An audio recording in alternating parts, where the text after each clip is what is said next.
Arizona State men's basketball earned their first ranked win of the season in their matchup against Washington State on Saturday. Our Cronkite News reporter Philip Leavell has more on the Sun Devils' expectations for the rest of the season. Arizona State beat Washington State 73-61. The Cougars, who were ranked 21st, were on an 8-game winning streak and were coming off a statement road win against the University of Arizona. The Sun Devils produced a great team performance with 6 players scoring at least 9 points. If we're going to have success the rest of the way, we're not going to do it with one guy. It's going to be, any time that we seem to win, there's 4, 5 guys in double figures. We need that type of production. ASU won its first 4 games of conference play. Since then, the Sun Devils have only won 4 of their last 13 games.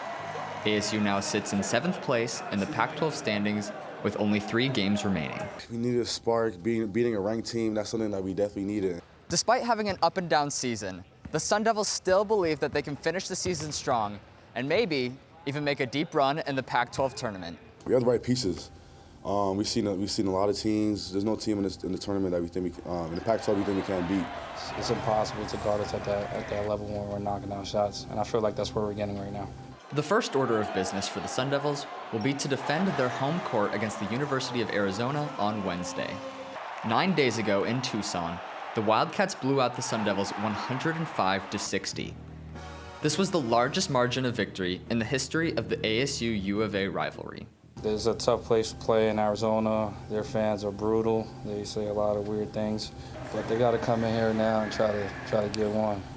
Those guys are really good, and we know second time around, we know what's going to take, and I believe we got what it takes. We just got to all put it in together. Mathematically, the Sun Devils could finish as high as 3rd in the Pac-12 standings and as low as 11th.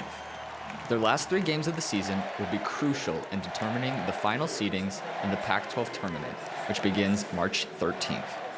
In Tempe, Philip Leavell, Cronkite News.